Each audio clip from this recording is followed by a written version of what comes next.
Hi friends, ஒன்றா இருக்க கற்றுக்கணும் சீரியலில் இன்றைக்கி திங்கக்கிழமைக்கான எபிசோடு பார்க்கலாம். புதுசாக பார்க்குறவங்களா இருந்தால் சப்ஸ்கிரைப் பண்ணிக்கோங்க, லைக்கு ஹைப்பு கொடுத்து விடுங்க. வாங்க வீடியோக்குள்ளே போகலாம். நேற்றுக்கு எபிசோடு எதில் முடிச்சிருப்பாங்கன்றது பார்த்தீங்கன்னா, கந்தசாமி குடும்பம் எல்லாருமே முருகனுக்கு பொண்ணு பார்க்குறதுக்கு தான் போவாங்க. பொண்ணை என்ன படிச்சிருக்கு, பிஇ படிச்சிருக்கு அப்படின்னு நல்ல வேலை தான்னா உடனே சண்முகம் என்ன சொல்கிறாருன்னா, ஏன்பா நம்ம இந்த பொண்ணை பில்லு போடுறதுக்கு கூட வச்சுக்கலாம் இல்லையா அப்படின்ற மாதிரி சொன்னதுக்கு, நல்ல யோசனையாக தாண்டா இருக்குது அப்படின்னு சொல்லிட்டு, அதுக்கப்புறம் மெஸ்ஸுன்னும் போது தான் ஞாபகம் கந்தசாமி என்ன பண்ணுறாரு, ஏன்பா உனக்கு சமைக்க தெரியுமா அப்படின்னு சொல்லிட்டு கேட்பாங்க. சமைக்க தெரியும், நீ வீட்டில் எந்த வேலையும் செய்ய தேவையில்ல, காலையிலேருந்து நம்ம மெஸ்ஸில் செய்கிற சாப்பாடே சாப்பிட்டுக்குன்னா போச்சு, இதுக்குன்னு தனியாக சமையல் செய்கிற வேலைலாம் செய்ய தேவையில்ல, எந்த வேலையும் செய்ய தேவையில்ல, ஆனால் ஒரே ஒரு வேலை மட்டும் செஞ்சால் போதும் அப்படின்ற மாதிரி தான் சொல்லுவாங்க. ஒரே வேலை தானே சொல்லுங்கள் செய்வாங்க அப்படின்ற மாதிரி தான் பொண்ணுக்கு அம்மா சொல்லுவாங்க.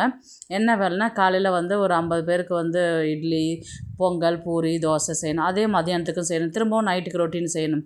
ஏங்க எந்த வேலையும் செய்யலைன்றீங்க, இவ்வளோ பேருக்கு இவ்வளோ சாப்பாடு செஞ்சேன் எப்படிங்க அப்படின்னு. எல்லாருமே மெஸ்ஸில் எங்கள் வீட்டில் எல்லாருமே தானே கலந்து வேலை செய்வாங்க. இப்போ இவன் பாப்பா வந்தாலும் அந்த வேலை தானே செய்யணும் அப்படின்ற மாதிரி சொன்னதுக்கு, உடனே பொண்ணு வீட்டில் நீங்கள் பையனுக்கு பொண்ணு பார்க்க வந்தீங்களா இல்லை மெஸ்ஸுக்கு ஆள் எடுக்க வந்தீங்களா அப்படின்னு சொல்லிட்டு கேட்பாங்க. நான் வச்சுக்கிறது ஒரே பொண்ணு, உங்களுக்கெல்லாம் நான் கட்டி குடிக்க முடியாது, அவ்வளோ கஷ்டப்படுத்த முடியாது, நீங்கள் தயவுசெய்து வெளியில் கிளம்பிடுங்க அப்படின்னு சொல்லிட்டு சொல்லுவாங்க. அதே மாதிரி ஒரு 4-5 பொண்ணை பார்ப்பாங்க. 4-5 பொண்ணு வீட்லேயுமே இதே மாதிரி தான் கேட்பாங்க. ஒரு மெஸ்ஸுனால் எத்தனை பேருக்கு சமையல் செய்வேன், எத்தனை பேருக்கு அரிசி அளந்து போடுவேன் அப்படின்னு சொல்லிட்டு எல்லாத்தையுமே கிளியராக கேட்பாங்க. இது யாருக்குமே சரிப்பட்டு வராது. உடனே லக்ஷ்மிக்கு கோவம் ஏங்க நீங்கள் பொண்ணு பார்க்க வந்தீங்களா இல்லை மெஸ்ஸுக்கு ஆள் எடுக்க வந்தீங்களா, அவங்க சொன்ன மாதிரி இல்லைனா அது தானே கரெக்டாக இருக்குது, நீங்கள் என்ன கேள்வி கேட்குறீங்க, என்னெல்லாம் வேறு பொண்ணெல்லாம் பார்க்க வர முடியாது அப்படின்ற மாதிரி தான் இவங்க சொல்லுவாங்க. உடனே கணேசன் ஏமா இன்னும் 2 பொண்ணு இருக்குது, அதையும் போய் பார்த்துட்டு வந்துடலாமா, வாமாவா அப்படின்னு சொல்லி சொன்னதுக்கு, இவர் போகிற இடத்துல எல்லாமே மெஸ்ஸுக்கு ஆள் எடுக்கிற மாதிரி எவ்வளோ சாப்பாடு போடுவேன், எவ்வளோ அளந்து போடுவேன்னு இதை கேட்டிருந்தா யார் தான் பொண்ணு கொடுப்பாங்க, நான் வரல, நீங்கள் வேணால் போங்க, எனக்கு ரொம்ப டயர்டாக இருக்குதுன்னு சொல்லிட்டு அவங்க கிளம்பி வீட்டுக்கு வந்துடுவாங்க. ஏன்ப்பா நில்லுங்கப்பா என்னப்பா எல்லாருமே கிளம்பி போகிறீங்க அப்படின்ற மாதிரி தான் கந்தசாமி சொல்லிகிட்டு இருப்பார். அடுத்தது எல்லாருமே வீட்டில் உட்காந்து சாப்பிட்டுன்னு இருப்பாங்க. சாப்பிட்டுட்டு இருக்கும்போது பார்த்திங்கன்னா, இவங்க முருகனுக்கு பொண்ணு கிடைக்கல அப்படின்னு சொல்லிட்டு பேசின்னு இருக்கும்போது உடனே சண்முகம் தான் பேச்ச ஆரம்பிப்பார். எத்தனை வீட்டில் பொண்ணு பார்க்க போனோம், யாராவது ஒரு பொண்ணுக்காவது முருகனை பிடிச்சிதா, எல்லா பொண்ணுமே வேணான்னு தானே ரிஜெக்ட் பண்ணுச்சு அப்படின்னு சொல்லும்போது, சரஸ்வதி ஏன்பா சாப்பிட்ற நேரத்தில் எதுக்கு இந்த பேச்சு, எதுவும் பேச வேண்டாம், முதல்ல சாப்பிட்டு இருக்கிற வேலையை பாருங்க அப்படின்னு சொல்லிட்டு சொன்னதுக்கு, நடந்ததானே சொன்னேன், ஒரு பொண்ணுக்காவது முருகனை பிடிச்சிருந்துச்சா, எந்த பொண்ணுமே முருகனை பிடிக்கலன்னு தானே சொல்லிட்டு இருந்தது, அப்புறம் எதுக்கு பொண்ணு பார்க்க போனோம் அப்படின்னு சொல்லிட்டு சொல்லும்போது உடனே லக்ஷ்மி கோவம் யாருடா பொண்ணு பிடிக்கல, யாருக்காவது பொண்ணுக்கு பையனை பிடிச்சிருக்குதா, பையனுக்கு பொண்ணை பிடிச்சிருக்காதுன்னு யாராவது ஒருத்தவங்க கேட்டிங்களா, யாருமே கேட்கவே இல்லை. அங்கே மெஸ்ஸுக்கு ஆள் எடுக்கிற மாதிரி சமைக்க தெரியுமா, இத்தனை பேருக்கு எவ்வளோ அரிசி போடுவேன், இத்தனை பேர் எவ்வளோ பருப்பு போடுவேன், இதை தானே நீங்கள் கேட்டீங்க அப்படின்ற மாதிரி தான் லக்ஷ்மி கந்தசாமி பார்த்து பேசுவாங்க.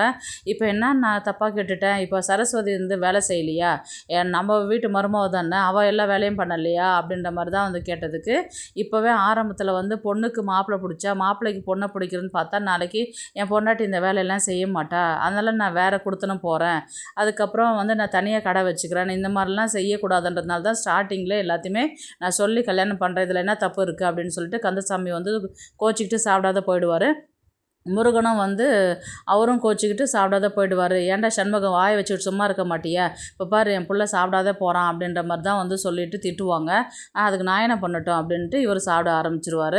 அடுத்தது பார்த்திங்கன்னா, இவர் கந்தசாமி கோர்ட்டில் தான் நின்றுருப்பார். யாராவது தெரிஞ்சவங்களுக்கு ஜாமீன் கையெழுத்து போடுறதுக்கு சாட்சி சொல்ல போயிருப்பார். உடனே அவர் ரொம்ப தேங்க்ஸ்ண்ணா, இப்போ நீங்கள் வரலன்னா என்னால் அந்த கடையை மீட்டு இருக்கவே முடியாதுன்னு.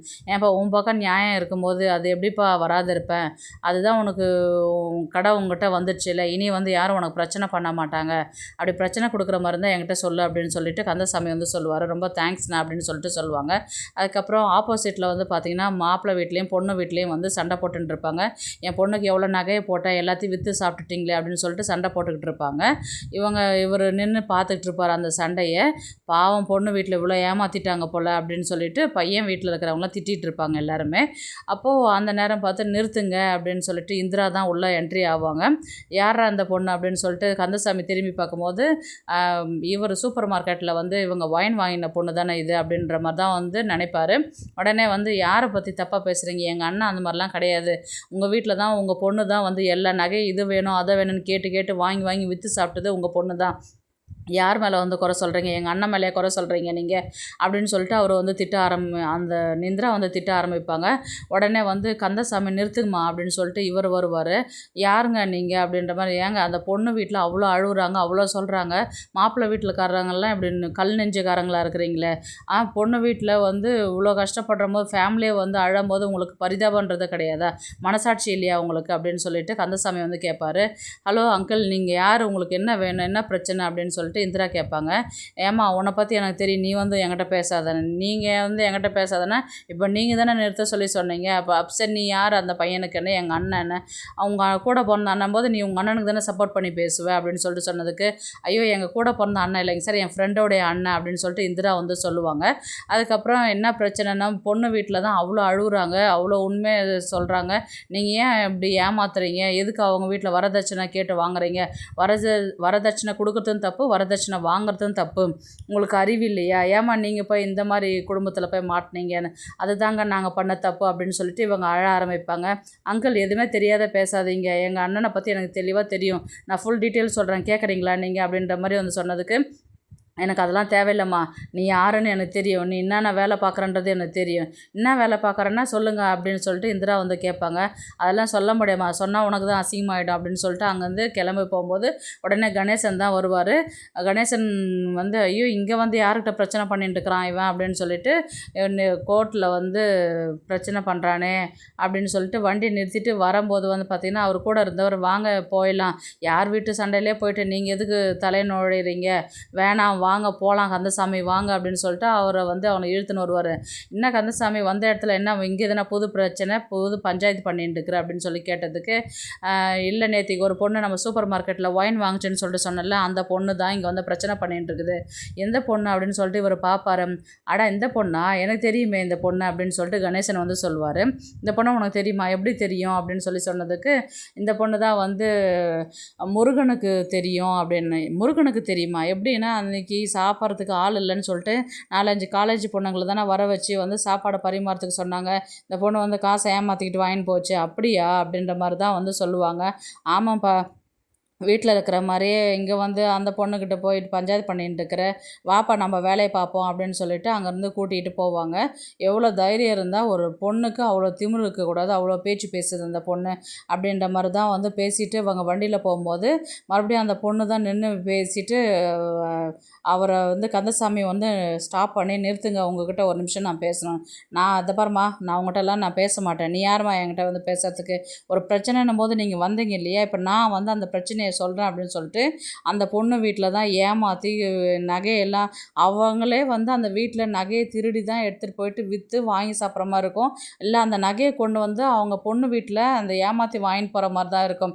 இதை வந்து இந்திரா வந்து வீடியோ எடுத்து வச்சுருந்து அந்த வீடியோ வந்து காமிப்பாங்க. இப்போ ஐயோ அந்த பொண்ணு வீட்டில் தப்பு இருக்கும்போது நான் மாப்பிள்ளை வீட்டில் வந்து தப்பாக பேசிட்டேனே, என்னை மன்னிச்சிருமா அப்படின்ற மாதிரி வந்து சொன்னதுக்கு, அங்கிள் நான் மன்னிக்கிறது பெரிய விஷயம் இல்லை, எந்த ஒரு பிரச்சனையாக இருந்தாலும் தீர விசாரிச்சுட்டு அதுக்கப்புறம் பேச ஆரம்பிங்க, எடுத்தேன் கவுத்துன்னு பேசாதீங்க அப்படின்ற மாதிரி தான் வந்து சொல்லிவிட்டு இந்திரா அங்கேருந்து கிளம்பி போவாங்க. அங்கிள் நீங்கள் என்ன இங்கே அப்படின்ற மாதிரி தான் கணேசனை பார்த்து கேட்பாங்க. அதுக்கு இல்லைம்மா, முருகன் இருக்கிறாருலே அவருடைய அப்பா தான் இவர் அப்படின்னு.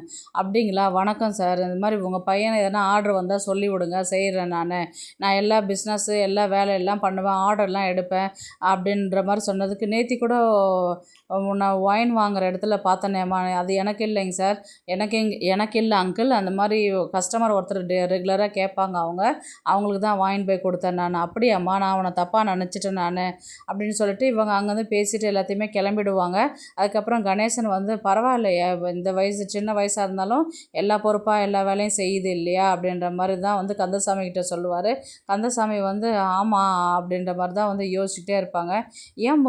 ஏன் கணேசா, இப்போ நம்ம வந்து முருகனுக்கு வந்து இந்த பொண்ணை பார்த்தா என்ன அப்படின்ற மாதிரி வந்து கேட்டதுக்கு, எனக்கு இது தோணவே இல்லையே, இது நல்ல விஷயமா இருக்குது, குடும்பம் என்ன இதுன்றது நான் விசாரிச்சுட்டு நான் உனக்கு 2 நாளில் தகவல் சொல்கிறேன், வா கந்தசாமி நம்ம கிளம்பி போகலாம் அப்படின்னு சொல்லிட்டு தான் கணேசன் வந்து கந்தசாமியை கூட்டிக்கிட்டு கிளம்புற மாதிரி தான் வந்து எபிசோடு வந்து முடிப்பாங்க.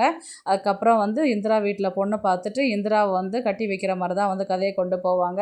இப்போ கந்தசாமியை தான் பார்த்து இந்திராவை வீட்டுக்கு மருமகளை அழைச்சிட்டு வர மாதிரி தான் இருக்கும். பார்க்கலாம் கதையை வந்து எப்படி எடுத்துகிட்டு போகிறாங்கன்றது. இந்த வீடியோ உங்களுக்கு பிடிச்சிருந்தா ப்ளீஸ் லைக் பண்ணுங்கள், ஷேர் பண்ணுங்கள், சப்ஸ்கிரைப் பண்ணுங்கள். தேங்க்ஸ் ஃபார் வாட்சிங். இந்த வீடியோ உங்களுக்கு பிடிச்சிருந்தா ஒரு லைக் போடுங்க.